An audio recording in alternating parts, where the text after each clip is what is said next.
দার্জিলিং। আজকের দিনে দার্জিলিংকে কে না চেনে, কিন্তু অনেকেই জানে না দার্জিলিংয়ের ইতিহাস। কিভাবে দার্জিলিংয়ের উত্থান হলো, আর কিভাবে বা গোটা ভারতবর্ষে এবং ভারতবর্ষের বাইরেও মানুষের মধ্যে জনপ্রিয় হয়ে উঠল এই দার্জিলিং। দার্জিলিংয়ের ইতিহাস জানতে হলে সবার প্রথমে আপনাকে জানতে হবে কয়েকটি জায়গা। সেটি হলো নেপাল, ভুটান, সিকিম। সালটা তখন 1780। দার্জিলিং তখন সিকিমের একটি অংশ ছিল এবং এর নাম ছিল দার্জিলিং। 1790 সালে নেপালের গোর্খা সৈন্যরা সিকিমের তৎকালীন রাজধানী রাবডেন্সে আক্রমণ করে এবং তিস্তা নদী পর্যন্ত অঞ্চল তাদের রাজ্যের মধ্যে সংযুক্ত করে নেয়। এর পরবর্তীকালে ব্রিটিশদের আবির্ভাব হয়। 1814 সালে ইঙ্গো নেপাল যুদ্ধ হয়, অর্থাৎ ইংরেজদের সঙ্গে নেপালিদের, অর্থাৎ গোর্খা সৈন্যদের সঙ্গে। গোর্খাদের সাহসী সৈন্য থাকা সত্ত্বেও ইংরেজদের অত্যাধুনিক অস্ত্রশস্ত্রের কাছে বেশিক্ষণ টিকতে পারেনি। ফলে পরাজিত হয়ে ইংরেজদের সঙ্গে সগৌলি চুক্তি হয়।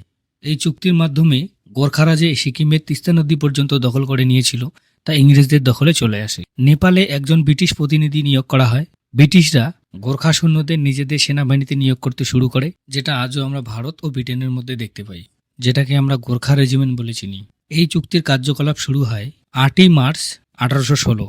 এর পরবর্তীকালে ব্রিটিশরা চাইছিল যে সিকিমের সাথে একটা শান্তিপূর্ণ মিত্রতা সম্পর্ক থাক, কেননা চীনের তিব্বতের সঙ্গে বাণিজ্যের জন্য একটি পথ পাওয়া খুব জরুরি। যার ফলে 1817 সালে 10ই ফেব্রুয়ারি তিতুলিয়া চুক্তি বলে একটি শান্তি চুক্তি করেন। এই চুক্তির মাধ্যমে পাহাড়ি জমি যা নেপালের অধীনে ছিল সেগুলি সিকিমের রাজাকে ফিরিয়ে দেন। এর মধ্যে অবশ্য দার্জিলিংও ছিল। ব্রিটিশদের করে ছাড় দেওয়া হয় এবং তিব্বতের সঙ্গে বাণিজ্যের জন্য পথ নেওয়া হয়। এর মোটামুটি বছর 10 পরে আবারও সিকিম এবং নেপালের মধ্যে বিবাদ দেখা দেয়, যেটা তিতুলিয়া চুক্তি অবমাননা অনুসারে সেখানকার তৎকালীন গভর্নর জেনারেলের কাছে রিপোর্ট পাঠানো হয়। সেই অনুযায়ী 1828 সালে ক্যাপ্টেন লয়েডকে এই বিবাদ নিষ্পত্তি করার জন্য নিযুক্ত করা হয়। তিনি জে.ডব্লিউ. গ্রান্টকে সঙ্গে নিয়ে আসেন। এখানে এসে সবার প্রথমে তাদের এই দার্জিলিং অর্থাৎ দার্জিলিং নামক এই পাহাড়ি জায়গাটিকে তাদের ভালো লেগে যায়। তারা এই জায়গাটিকে ব্রিটিশদের জন্য স্যানিটোরিয়াম বানানোর একটি পরিকল্পনা করেন। এর মোটামুটি 1 বছর পর 1829 সালে আবারও দার্জিলিং নামক এই জায়গাটিতে আসেন তারা। 6 দিনের জন্য এখানে থেকে যান। এরপরে এই বিষয়টি তখনকার গভর্নর জেনারেল লর্ড বেন্টিংকে জানান। লর্ড বেন্টিং তাৎক্ষণিকভাবে ক্যাপ্টেন হারবার্টকে গ্রান্টের সঙ্গে ভূখণ্ড এবং মানচিত্র তৈরির জন্য নিযুক্ত করেন। তারা এসে রিপোর্ট করেন যে দার্জিলিং নামক এই জায়গাটিতে স্যানিটোরিয়াম স্থাপনে সম্ভব। লয়েডকে সিকিমের রাজার সঙ্গে আলোচনার জন্য পাঠানো হয়, কেননা সিকিমের রাজাকে তো তারা ফিরিয়ে দিয়েছিলেন তিতুলিয়া চুক্তির মাধ্যমে সমস্ত জমি। 1835 সালে 1 জানুয়ারি সিকিমের রাজার সঙ্গে একটি অনুদান চুক্তির মাধ্যমে এই আলোচনা শেষ করেন।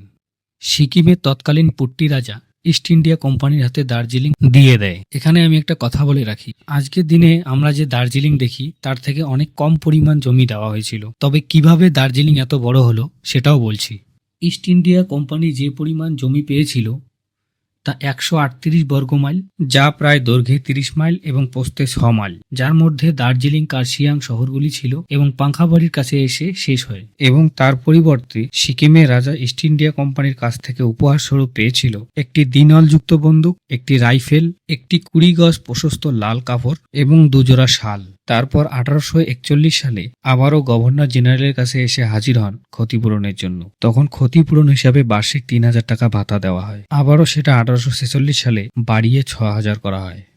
এরই মধ্যে 1839 সালে নেপালের ব্রিটেনের বাসিন্দা ডক্টর ক্যাম্বেলকে নেপাল থেকে দার্জিলিংয়ে সুপারিনটেন্ডেন্ট হিসেবে বদলি করা হয়। তিনি এখানকার উন্নয়ন, পাহাড়ি ঢালে চাষের জন্য মানুষদের আকৃষ্ট করা এবং ব্যবসা বাণিজ্যে উৎসাহিত করার কাজে নিজেকে নিমজ্জিত করেন। 1839 সালে এখানকার জনসংখ্যা ছিল প্রায় 100-র মতো। 10 বছরের মধ্যে জনসংখ্যা বেড়ে দাঁড়িয়ে যায় 10,000-এর মতো। তবে মূলত এই সমস্ত লোকেরা নেপাল, ভুটান এবং সিকিম থেকে এসেছিল। সেখানকার রাজারা ছিলেন স্বৈরাচারী এবং দাসত্ব প্রচলিত ছিল। সব মিলিয়ে তার প্রচেষ্টায় 1852 সালের মধ্যে একটি চমৎকার স্যানিটোরিয়াম তৈরি হয়েছিল। শৃঙ্খলা ও যোগাযোগের জন্য সুব্যবস্থা তৈরি হয়েছিল। ইতিমধ্যে ব্রিটিশ ও সিকিমের মধ্যে সম্পর্ক খারাপ হতে শুরু করে। তখন সিকিমে পাগলা দেওয়ান বলে একজন প্রধানমন্ত্রী ছিলেন, যে সিকিমের রাজার কথাও শুনত না। পরবর্তীতে 1849 সালে পাগলা দেওয়ান ডক্টর ক্যাম্বেল এবং হুকারকে গ্রেপ্তার করে। এর ফলে 1850 সালে ব্রিটিশরা সিকিমের উপর আক্রমণ করে এবং সিকিমের আরো 640 বর্গমিটার অতিরিক্ত অঞ্চল দখল করে নেয়। এর মধ্যে ছিল সমস্ত তরাই অঞ্চল, অর্থাৎ শিলিগুড়ি মহকুমা পর্যন্ত, এবং তার সঙ্গে সঙ্গে বার্ষিক ৬,০০০ টাকা ভাতাও বন্ধ করে দেওয়া হয়। ব্রিটিশদের এই অতিরিক্ত অংশ দখল করা অংশ মিলেই আমরা আজকে যা দার্জিলিং দেখতে পাই তারই রূপ। তাহলে দার্জিলিং এর ইতিহাসের গল্প আমি আজকে এখানে শেষ করলাম।